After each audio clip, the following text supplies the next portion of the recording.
Mr. President, I shall begin by quoting Quaid-e-Azam Muhammad Ali Jinnah, the founder of my country.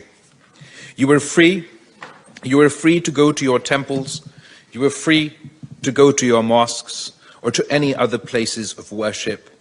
In this state of Pakistan, you may belong to any religion, caste or creed that has nothing to do with the business of the state.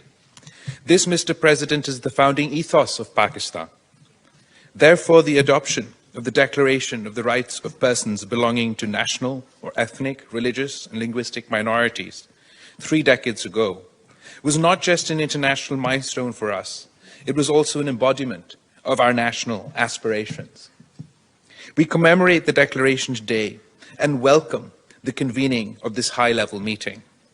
Mr. President, we in more than 7 decades of our existence as a state have endured diverse social, cultural, and developmental barriers towards realizing the rights enshrined in the Declaration.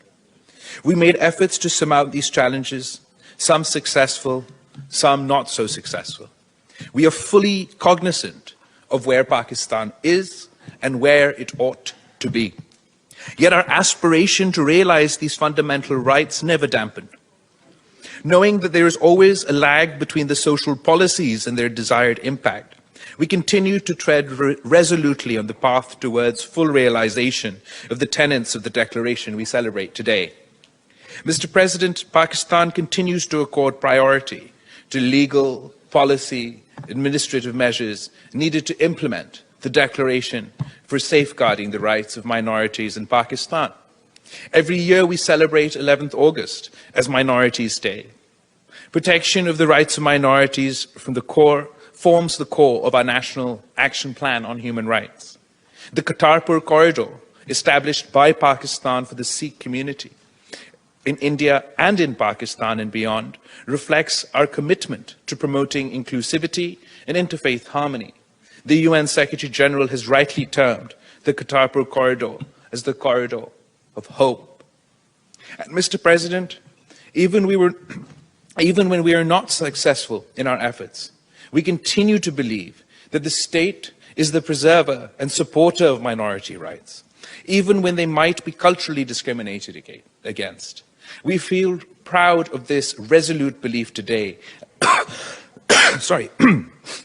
We feel proud of this resolute belief today as the world faces a sharp resurgence of discrimination, exclusion, hate, and violence against the other.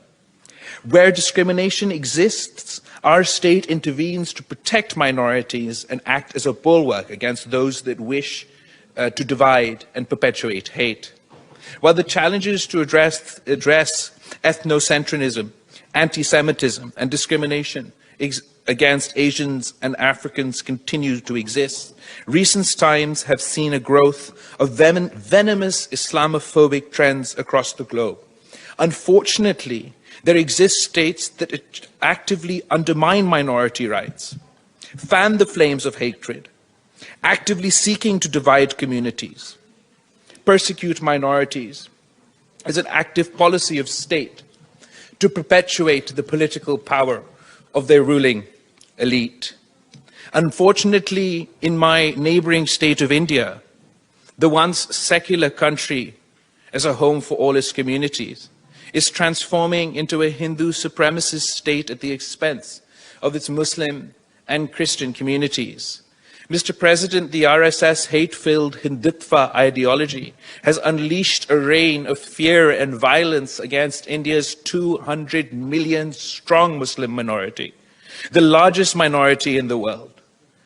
This includes mob lynchings by cow vigilantes, frequent pogroms such as New Delhi in 2020 and Gujarat in 2002, discriminatory citizenship laws to purge India of Muslims, demolishing of homes and shops of Muslim communities under state patronage, storming of mosques by charged mobs, disinformation campaigns against Islam and Muslims on social media, bans on hijab, incitement to hatred and violence against Muslims in the political discourse, and a campaign to destroy mosques across India and obliterate its Muslim heritage and history.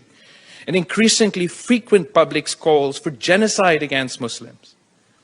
Not only Muslims in the Indian homeland, but the only Muslim majority area in the region under their control, Indian illegally occupied Jammu and Kashmir.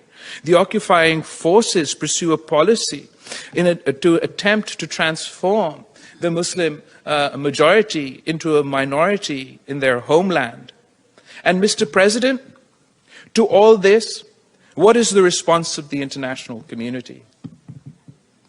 Yes, silence at best. The global community is sleepwalking through such blatant and widespread discrimination. Pakistan calls on the international community to hold the RSS Hindu supremacist government to account for its overt espousal of an anti-Muslim, anti-Islam agenda. We urge the Secretary General to urgently convene a global dialogue on countering Islamophobia, particularly Islamophobia as a state policy. We also call on the United Nations to formulate an action plan to combat Islamophobia and call out all such discrimination in consultation with member states. Thank you.